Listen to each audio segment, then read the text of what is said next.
শিশু, তরুণী, শিক্ষার্থী, বয়স্ক, বৃদ্ধ, পুরুষ, মহিলা সবাইকে সালাম জানাচ্ছি। আসসালামু আলাইকুম। আপনাদের সবাইকে ছাত্র জনতার বিপ্লবে সিক্ত নতুন বাংলাদেশে স্বাগত জানাচ্ছি।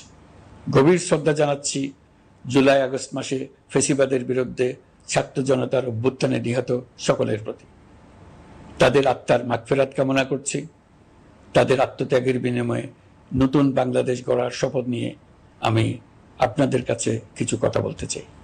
শরণার্থীকালের ভয়াবহ বন্যায় যারা মৃত্যুবরণ করেছেন, যারা অসুস্থ হয়ে পড়েছেন বা যারা সর্বস্ব হারিয়েছেন, যারা দুঃসহ জীবন যাপন করছেন, তাদের স্মরণে রেখে আজকের কথাগুলো বলছি।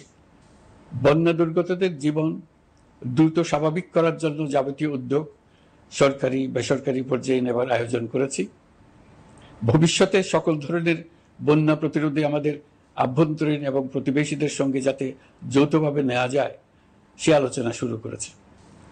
প্রিয় দেশবাসী, আপনারা জানেন বিপ্লবী ছাত্র জনতা জাতির এই ক্রান্তি লগ্নে আমাকে এক গুরু দায়িত্ব অর্পণ করেছে। তারা নতুন এক বাংলাদেশ গড়তে চায়। নতুন প্রজন্মের এই গভীর আকাঙ্ক্ষাকে বাস্তবে রূপ দেওয়ার সংগ্রামে আমি একজন সহযোদ্ধা হিসেবে তাদের সঙ্গে যোগ দিয়েছি। দেশের সকল বয়সের, সকল পেশার, সকল মতের, সকল ধর্মের সবাইকে বিনা দ্বিধায় এই সংগ্রামে যোগ দেওয়ার আহ্বান জানাচ্ছি। প্রিয় দেশবাসী, লক্ষ লক্ষ শহীদের রক্তের বিনিময়ে এবং লক্ষ লক্ষ মা বোনের আত্মদানের বিনিময়ে যে বাংলাদেশ আমরা পেয়েছিলাম তা ফ্যাসিবাদ এবং স্বৈরাচারের হাতে ধ্বংস হয়ে গেছে। আপনারা দেখেছেন আমাদের প্রতিটি প্রতিষ্ঠানকে তারা কিভাবে শেষ করেছে। দেশের রন্ধ্রে রন্ধ্রে ঢুকে গেছে দুর্নীতি। এমন এক দেশে আমাদের দেশ রূপান্তরিত হয়েছে যেখানে স্বৈরাচারের পিয়নও দুর্নীতির মাধ্যমে 400 কোটি টাকার সম্পদ করার মতো অকল্পনীয় কাজ করে গেছে নির্বিবাদে। শিক্ষা খাতকে পঙ্গু করে দিয়েছে। ব্যাংকিং ও শেয়ার বাজার খাতে লুটপাট, প্রকল্প ব্যয়ে বিশ্ব রেকর্ড, অবাধ সম্পদ পাচার, আইন শৃঙ্খলা রক্ষাকারী সংস্থাকে নিজ দলের পুতুলে রূপান্তর, বাক স্বাধীনতা হরণ, মানবাধিকার হরণ, এসবই হিমশৈলের অগ্রভাগ মাত্র। ক্ষমতা কুক্ষিগত করতে ফ্যাসিবাদী সরকার খর্ব করেছে জনগণের সাংবিধানিক ক্ষমতা ও অধিকার। দুঃশাসন, দুর্নীতি, অন্যায়, অবিচার, নিপীড়ন, বিচারের নামে প্রহসনের মাধ্যমে জনসুরক্ষা বিপন্ন করেছে। জনগণকে নির্যাতন, বঞ্চনা ও বৈষম্যের মুখোমুখি দাঁড় করিয়ে দিয়েছে। নতুন প্রজন্মের মানুষ সহ কোটি কোটি মানুষের ভোটাধিকারকে বছরের পর বছর হরণ করেছে।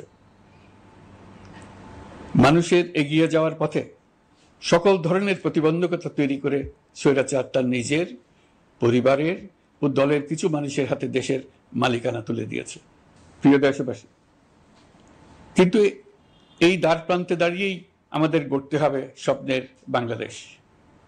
বৈষম্যহীন, শোষণহীন, কল্যাণময় এবং মুক্ত বাতাসের রাষ্ট্রের যে স্বপ্ন নিয়ে ছাত্র জনতা আন্দোলনে ঝাঁপিয়ে পড়েছিল, আমি তাদের সেই স্বপ্ন পূরণে অঙ্গীকারবদ্ধ। আপনাদের সবাইকে এই শুভলগ্নে তাদের স্বপ্ন পূরণে সমস্ত শক্তি নিয়ে এগিয়ে আসার আহ্বান জানাচ্ছি। তাদের স্বপ্ন আমাদের স্বপ্ন। জাতীয় জীবনে তরুণরা একটা মহা সুযোগ সৃষ্টি করে দিয়েছে। আমরা সবাইকে সুযোগ ব্যবহার করার কাজে এগিয়ে আসতে আহ্বান জানাচ্ছি। গণরোষের মুখে ফ্যাসিবাদী সরকার প্রধান দেশ ত্যাগ করার পর আমরা এমন একটি দেশ গড়তে চাই যেখানে প্রতিটি নাগরিকের মানবাধিকার থাকবে পুরোপুরি সুরক্ষিত। আমাদের লক্ষ্য একটাই, উদার, গণতান্ত্রিক, বৈষম্যহীন, অসাম্প্রদায়িক বাংলাদেশ। আমরা এক পরিবার, আমাদের এক লক্ষ্য। কোনো ভেদাভেদ যেন আমাদের স্বপ্নকে ব্যাহত করতে না পারে, সেজন্য আমরা প্রতিজ্ঞাবদ্ধ। বর্তমান সরকারের দায়িত্ব গ্রহণের মাত্র 2 সপ্তাহ শেষ হল। কর্মযাত্রার প্রথম পর্যায়ে রাষ্ট্র সংস্কারের কাজে আপনাদের কাছ থেকে যে সমর্থন পাচ্ছি সেজন্য আন্তরিক ধন্যবাদ। আমরা অনুধাবন করছি যে আমাদের কাছে আপনাদের প্রত্যাশা অনেক। এই প্রত্যাশা পূরণে আমরা বদ্ধপরিকর। যদিও দীর্ঘদিনের গণতন্ত্রহীনতা, 15 বছরের ফেসিবাদী শাসন ব্যবস্থা প্রায় প্রতিটি ক্ষেত্রেই আমাদের জন্য পর্বতসম চ্যালেঞ্জ রেখে গিয়েছে, কিন্তু এই চ্যালেঞ্জ গ্রহণে আমরা প্রস্তুত। আজ আমি সরকারের পক্ষ থেকে আপনাদের দোয়া ও সহযোগিতা কামনা করতে আপনাদের সামনে এসেছি। শুধু আমি বলবো, আপনাদের একটু ধৈর্য ধরতে হবে।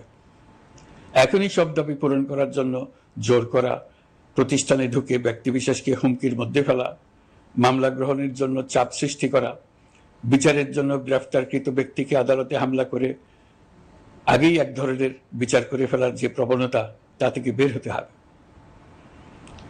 ছাত্র জনতার বিপ্লবের গৌরব ও সম্ভাবনা এসব কাজে ম্লান হয়ে যাবে। নতুন বাংলাদেশ গড়ার প্রচেষ্টাও এতে ব্যাহত হবে। রাতারাতি এই পরিস্থিতি থেকে উত্তরণ কঠিন। নড়বড়ে এক কাঠামো, আমি বরং বলবো জনস্বার্থের বিপরীতমুখী এক কাঠামোর উপর দাঁড়িয়ে আমাদেরকে দেশ পুনর্গঠনের কাজে হাত দিতে হয়েছে। আমরা এখান থেকেই বাংলাদেশকে এমনভাবে করতে চাই যেন এদেশে জনগণই সত্যিকার অর্থে সকল ক্ষমতার উৎস হয়, বিশ্ব দরবারে একটি মানবিক ও কল্যাণকর রাষ্ট্র হিসেবে সমাদৃত হয়। তরুণ প্রজন্ম, শিক্ষার্থী ও জনতার আত্মত্যাগের প্রতি সম্মান জানাতে রাষ্ট্র সংস্কারের কাজে সফল আমাদের হতেই হবে, এর আর কোনো বিকল্প নেই। প্রিয় দেশবাসী, আপনারা ইতোমধ্যে জেনেছেন জুলাই আগস্ট মাসে গণ অভ্যুত্থানে বল প্রয়োগ ও হতাহতের যে দুঃসহ ঘটনা ঘটানো হয়েছে তার স্বচ্ছ তদন্ত করতে জাতিসংঘের মানবাধিকার কমিশনের প্রধানকে বাংলাদেশে এসে তাদের তদন্ত শুরু করতে আমরা আমন্ত্রণ জানিয়েছি। তদন্তের এই প্রক্রিয়া এই সপ্তাহে শুরু হবে। তাদের প্রথম দল ইতিমধ্যে এসে গেছে। আমরা ইতিমধ্যে ছাত্র জনতার বিপ্লবকে নস্যাৎ করতে যে শত শত মিথ্যা ও হয়রানিমূলক মামলা দায়ের করা হয়েছিল তার অধিকাংশ প্রত্যাহার করেছি এবং আটক ছাত্র জনতার মুক্তি লাভের ব্যবস্থা করেছে। পর্যায়ক্রমে মিথ্যা ও গায়েবী সকল মামলার ক্ষেত্রে অনুরূপ ব্যবস্থা গ্রহণ করে মানুষকে দুঃসহ ভোগান্তি থেকে মুক্ত করা হবে। ন্যায় বিচার নিশ্চিত করতে গণ অভ্যুত্থানের সকল শহীদ পরিবারকে পুনর্বাসন করবে। সকল আহত শিক্ষার্থী ও জনতার চিকিৎসার সম্পূর্ণ ব্যয় সরকার বহন করবে। সেই লক্ষ্যে স্বাস্থ্য মন্ত্রণালয়ের নেতৃত্বে উপদেষ্টা পরিষদে বৈষম্য বিরোধী ছাত্র আন্দোলনের প্রতিনিধিত্বকারী 2 জন উপদেষ্টার সহায়তায় একটা পূর্ণাঙ্গ তালিকা প্রস্তুত করা হচ্ছে। এই কার্যক্রমের জন্য এবং গণ অভ্যুত্থানের শহীদদের স্মৃতি ধরে রাখতে সরকার অতি দ্রুত জুলাই গণহত্যা স্মৃতি ফাউন্ডেশন নামে একটি ফাউন্ডেশন প্রতিষ্ঠা করার প্রক্রিয়ার শেষ পর্যায়ে এনেছে। আপনাদের সবার এবং বিদেশে অবস্থানরত ভাই বোনদের অনুদান এই প্রতিষ্ঠানে পাঠানোর জন্য অনুরোধ করছি। আমি ব্যক্তিগতভাবে এই প্রতিষ্ঠানের চেয়ারম্যানের পদ গ্রহণ করেছি। প্রিয় দেশবাসী, আপনারা লক্ষ্য করেছেন দায়িত্ব গ্রহণ করেই আমাদেরকে আইন শৃঙ্খলা অঙ্গনে অস্থির পরিস্থিতি সামাল দিতে হয়েছে। আপনাদের সহযোগিতা ও সমর্থনে দেশপ্রেমিক সকল আইন শৃঙ্খলা রক্ষাকারী বাহিনী কাজে যোগ দিয়েছে। ফ্যাসিবাদী সরকার প্রশাসনের চরম দলীয়করণ করার ফলে বিপুল সংখ্যক কর্মকর্তা কর্মচারী দীর্ঘদিন বৈষম্যের শিকার হয়েছেন। আমরা ইতিমধ্যে সংশোধনমূলক ব্যবস্থা গ্রহণ করতে আরম্ভ করেছি, তবে প্রশাসনকে গতিশীল রাখতে এবং একই সাথে সুনির্দিষ্ট পদ্ধতি অনুসরণ করে সঠিক সিদ্ধান্তে উপনীত হতে সময় প্রয়োজন। সেজন্য সকলকে ধৈর্য ধরার অনুরোধ করছি। প্রশাসনের সকল ক্ষেত্রে প্রতিষ্ঠানগুলো যেন জনগণের আস্থা ফিরে পায়, সেটি আমাদের অন্যতম উদ্দেশ্য। লুটপাট ও দুর্নীতির আখড়ায় পরিণত করা ব্যাংকিং খাতে সুশাসন নিশ্চিত করার জন্য আমরা উদ্যোগ নিয়েছি। এই খাতে দক্ষ জনবল নিয়োগ দেওয়া হচ্ছে। ব্যাংকিং খাতে শৃঙ্খলা স্থাপন, ব্যবসা বাণিজ্যে সহায়ক পরিবেশ তৈরি এবং জনগণের জীবনযাপন সহজ করতে নিত্য প্রয়োজনীয় দ্রব্যমূল্য ও মূল্যস্ফীতি নিয়ন্ত্রণে আনার আমরা উদ্যোগ সচল করেছি। ব্যাংকিং খাতে দীর্ঘমেয়াদী সংস্কারের জন্য ব্যাংক কমিশন গঠন করা হবে। আর্থিক খাতে সার্বিক পরিস্থিতি ও সংস্কার বিষয়ে একটি রূপকল্প তৈরি করা হবে, যা দ্রুত জনসমক্ষে প্রকাশ করা হবে। শেয়ার বাজার, পরিবহন খাত সহ যেসব ক্ষেত্রে চরম বিশৃঙ্খলা বিরাজ করছে তা নিরসনের দ্রুত পদক্ষেপ নেওয়া হচ্ছে। বিচার বিভাগকে দুর্নীতি ও দলীয় প্রভাব মুক্ত করতে কার্যক্রম শুরু হয়েছে। একটি সুনির্দিষ্ট প্রক্রিয়ার মধ্য দিয়ে বিচার বিভাগের স্বাধীনতা ও জবাবদিহিতা নিশ্চিত করার উদ্যোগ নেওয়া হয়েছে। ফ্যাসিবাদী সরকারের বিচার বহির্ভূত হত্যাকাণ্ড, গুম, খুন, অপহরণ এবং আয়নাঘরের মতো চরম ঘৃণ্য সকল অপকর্মের ন্যায় বিচার নিশ্চিত করা হবে। এসব অপকর্মের সঙ্গে জড়িত সকলের বিচার নিশ্চিত করা হবে। তালিকা প্রস্তুত করে মিথ্যা মামলা প্রত্যাহার করা হবে। দুর্নীতি ও সম্পদ পাচারের বিচার করা হবে। আইন শৃঙ্খলার ক্ষেত্রে জনমুখী ও দলীয় প্রভাবমুক্ত জবাবদিহিমূলক কাঠামো সৃষ্টির লক্ষ্যে পুলিশ কমিশন গঠন করা হবে। জাতিসংঘের তদন্ত প্রতিবেদন, দায়িত্বপ্রাপ্ত সকল সংস্থা ও জনগণের সাথে মত বিনিময়ের মাধ্যমে কমিশনের নেতৃত্বে প্রয়োজনীয় সংস্কার করা হবে। বাংলাদেশকে আর কোনোদিন কেউ যেন কোনো পুলিশি রাষ্ট্রে পরিণত করতে না পারে তার ব্যবস্থা করা হবে। তথ্যের অবাধ প্রবাহ ও গণমাধ্যমের স্বাধীনতা নিশ্চিত করা হবে। ফ্যাসিবাদী সরকার গণমাধ্যমের উপরও দলীয়করণ ও নির্যাতনের বোঝা চাপিয়েছিল। জনগণের তথ্যের অধিকার নিশ্চিত করতে আমরা প্রতিশ্রুতিবদ্ধ। তথ্যের প্রবাহে বিদ্যমান আইনি ও অন্যান্য বাধা অপসারণ করা হবে। মত প্রকাশের স্বাধীনতা বাধাগ্রস্ত করে এমন সব আইনের নিপীড়নমূলক ধারা সংশোধন করা হবে। ইতিমধ্যে এই ধরনের আইনগুলো চিহ্নিত করে এই প্রক্রিয়া শুরু করা হয়েছে। বিদেশি সংবাদকর্মীদের এদেশে আসার পর যে অলিখিত নিষেধাজ্ঞা ছিল, ইতিমধ্যে আমরা তা তুলে নিয়েছি। বিদেশি সাংবাদিকদের দ্রুত ভিসা দিতে সংশ্লিষ্ট কর্মকর্তাদের নির্দেশ দেওয়া হয়েছে। আমরা আশা করি পরিবর্তিত পরিস্থিতিতে গণমাধ্যম কর্মীরা নিরপেক্ষ সাংবাদিকতা চালিয়ে যাবেন। শিক্ষাক্ষেত্রে চরম নৈরাজ্য প্রতিষ্ঠিত করে গেছে বিগত সরকার। আমরা তার পূর্ণাঙ্গ সংস্কারের উদ্যোগ নেব। এটা আমাদের অন্যতম অগ্রাধিকার। আপনারা জানেন, দায়িত্ব গ্রহণের পর দ্রুততম সময়ের মধ্যে সকল শিক্ষা প্রতিষ্ঠান খুলে দেওয়া হয়েছে। শিক্ষার্থীদের জন্য সৃজনশীল, নিরাপদ ও ভীতিমুক্ত পরিবেশ নিশ্চিত করা আমাদের অঙ্গীকার। একই সাথে পাঠ্যক্রমকে যুগোপযোগী করার কাজও দ্রুত শুরু করা হবে। গণতন্ত্রকে সুসংহত করতে স্থানীয় সরকার প্রতিষ্ঠানগুলোকে শক্তিশালী করা হবে এবং ক্ষমতার বিকেন্দ্রীকরণ নিশ্চিত করা হবে। ছাত্র জনতার গণঅভ্যুত্থানকে সফল পরিণতি দিতে প্রশাসন, বিচার বিভাগ, নির্বাচন কমিশন ও নির্বাচনী ব্যবস্থা, আইন শৃঙ্খলা খাত এবং তথ্য প্রবাহে প্রয়োজনীয় সংস্কার সম্পূর্ণ করে অবাধ ও সুষ্ঠু অংশগ্রহণমূলক নির্বাচন আয়োজন করা হবে। এর লক্ষ্য হবে দুর্নীতি, লুটপাট, গণহত্যার বিরুদ্ধে একটি জবাবদিহিতামূলক রাজনৈতিক বন্দোবস্তের সূচনা। বর্তমান সরকার দুর্নীতির বিরুদ্ধে স্পষ্ট অবস্থান গ্রহণ করেছে। আমাদের সকল উপদেষ্টা দ্রুততম সময়ের মধ্যে তাদের সম্পদের বিবরণ প্রকাশ করবেন। পর্যায়ক্রমে এটা সকল সরকারি কর্মকর্তাদের ক্ষেত্রেও নিয়মিত এবং বাধ্যতামূলক করা হবে। রাষ্ট্রীয় পর্যায়ে দুর্নীতির বিরুদ্ধে ব্যবস্থা গ্রহণে সংবিধানের ৭৭ অনুচ্ছেদে প্রতিশ্রুত ন্যায়পাল নিয়োগে অধ্যাদেশ প্রণয়ন করা হবে। এবার কৃষি খাতের কথা একটু বলে। কৃষি নির্ভর বাংলাদেশে কৃষকের স্বার্থ যেন সুরক্ষিত থাকে, কৃষক যেন তার উৎপাদিত পণ্যের ন্যায্য মূল্য পায়, তা নিশ্চিত করা হবে। প্রবাসী শ্রমিকরা যেভাবে বৈষম্য বিরোধী ছাত্র জনতার আন্দোলনকে সমর্থন দিয়েছে, মুক্তিকামী জনগণ তা কৃতজ্ঞ চিত্তে স্মরণ করে।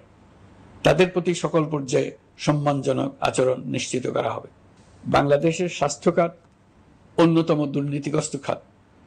জনগণের জন্য পর্যাপ্ত স্বাস্থ্যসেবা নিশ্চিত করার লক্ষ্যে স্বাস্থ্য খাতে প্রয়োজনীয় সংস্কার করা হবে। এই খাতে সংশ্লিষ্ট সকলকে জবাবদিহিতার আওতায় আনা হবে। হাসপাতালগুলোকে আধুনিকায়নের উদ্যোগ নেওয়া হবে এবং সেখানে সরকারি ডাক্তার সহ বিশেষজ্ঞদের নিয়মিত উপস্থিতি নিশ্চিত করা হবে। স্বাস্থ্যসেবা যাতে নির্দিষ্ট কিছু অঞ্চলে কেন্দ্রীভূত না থাকে, দেশের সব অঞ্চলের মানুষ সমান স্বাস্থ্যসেবা পায়, সে লক্ষ্যে প্রয়োজনীয় উদ্যোগ নিতে আমরা বদ্ধপরিকর। বর্তমান প্রজন্ম অনেক বেশি সচেতন।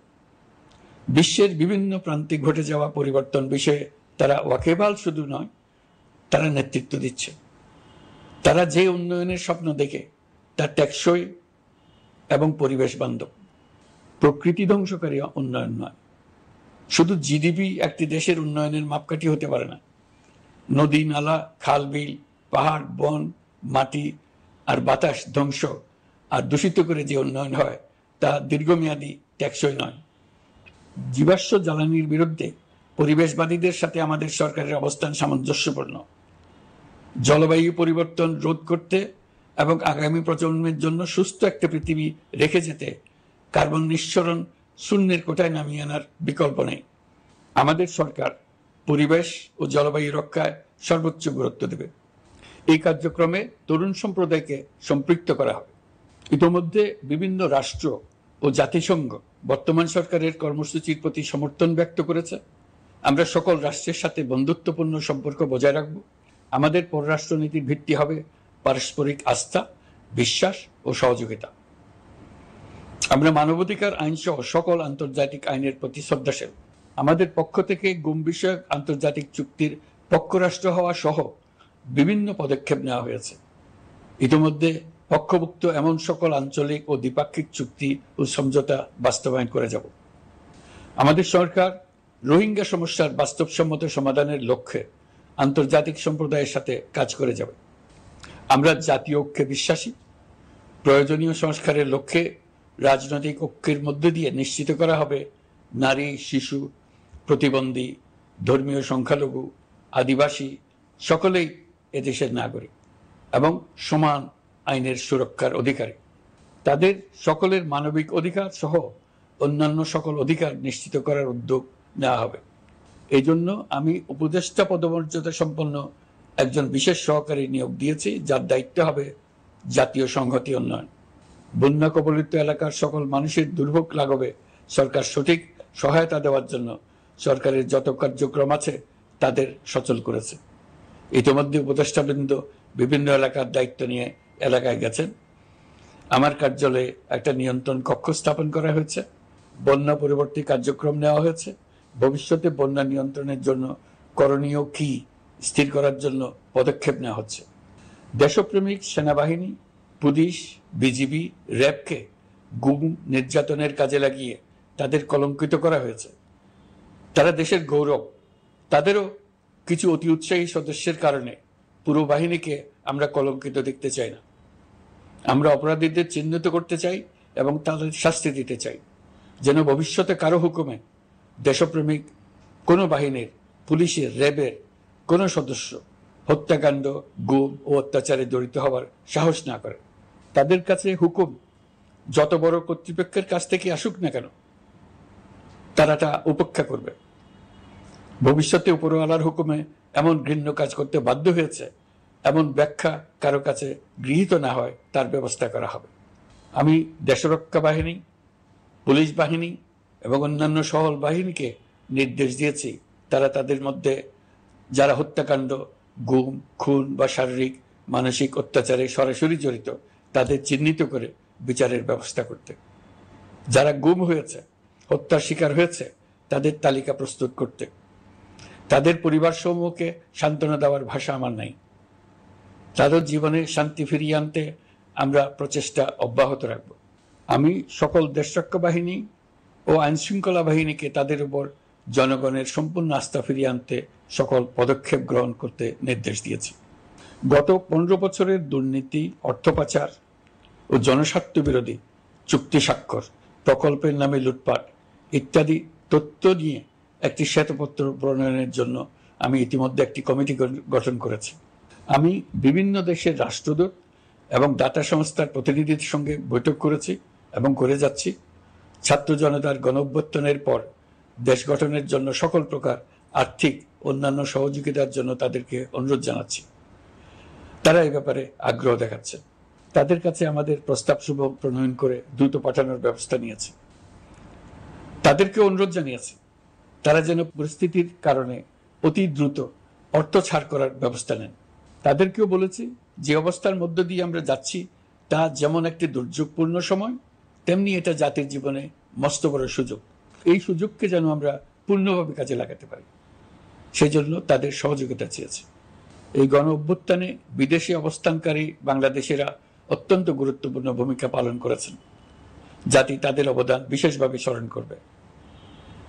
নতুন বাংলাদেশ গড়ার কাজে আমরা তাদের অংশগ্রহণ চাইব। আমাদের একটি লক্ষ্য হবে বিদেশগামী এবং প্রত্যাবর্তনকারী প্রত্যেক প্রবাসী শ্রমিককে মর্যাদা ও সম্মানের সঙ্গে দেশে আসা এবং যাওয়া নিশ্চিত করা। সে ব্যাপারে শিগগিরই পদক্ষেপ নেওয়া হবে।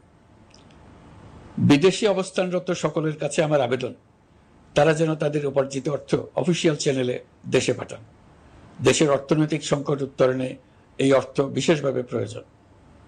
কি কি ব্যবস্থা নিলে তাদের জন্য অফিসিয়াল চ্যানেলে অর্থ পাঠানো সহজ হবে সেটা সম্বন্ধে আমরা তাদের পরামর্শ নেব। সারা দেশ ঘুষের মহাসমুদ্রে নিমজ্জিত। কিভাবে ঘুষ থেকে আমরা মুক্ত হতে পারি তার জন্য আমাদের পরামর্শ দেন। শুধু এই কাজটা নিয়ে অগ্রসর হতে পারলেই আমি মনে করি দেশের জন্য এই সরকার একটা গুরুত্বপূর্ণ অবদান রেখে গেছে বলে স্মরণীয় হয়ে থাকবে। আমি কথা দিচ্ছি, এই ব্যাপারে আমি আমার সর্বশক্তি নিয়োজিত করব। আমাদের দায়িত্ব দেশের সকল মানুষকে একটি পরিবারের বন্ধনে আবদ্ধ করা। পরিবারে মতভেদ থাকবে, বাকবিতণ্ডা হবে, কিন্তু আমরা ভাই বোন, আমরা বাবা মা, আমরা কেউ কারো শত্রু না। কাউকে তার মতের জন্য শত্রু মনে করব না, কাউকে ধর্মের কারণে শত্রু মনে করব না, কাউকে লিঙ্গের কারণে শত্রু মনে করব না। আমরা সবাই সমান, কেউ কারো উপরে, কেউ কারো নিচে না। এই ধারণা আমরা জাতীয় জীবনের সর্বক্ষেত্রে প্রতিষ্ঠিত করতে চাই। একটা বিশেষ ব্যাপারে আমরা আপনাদের সহযোগিতা চাচ্ছি। আমাদের দায়িত্ব গ্রহণের পর থেকে প্রতিদিন সচিবালয়ে, আমার অফিসের আশেপাশে, শহরের বিভিন্ন স্থানে সমাবেশ করা হচ্ছে। গত 16 বছরের অনেক দুঃখ কষ্ট আপনাদের জমা আছে, সেটা আমরা বুঝি। আমাদের যদি কাজ করতে না দেন তাহলে দুঃখ ঘোচানোর সকল পথ বন্ধ হয়ে যাবে। আপনাদের কাছে একান্ত অনুরোধ, আমাদের কাজ করতে দেন। আপনাদের যা চাওয়া তা লিখিতভাবে আমাদেরকে দিয়ে যান। আমরা আপনাদের বিপক্ষ দল নয়।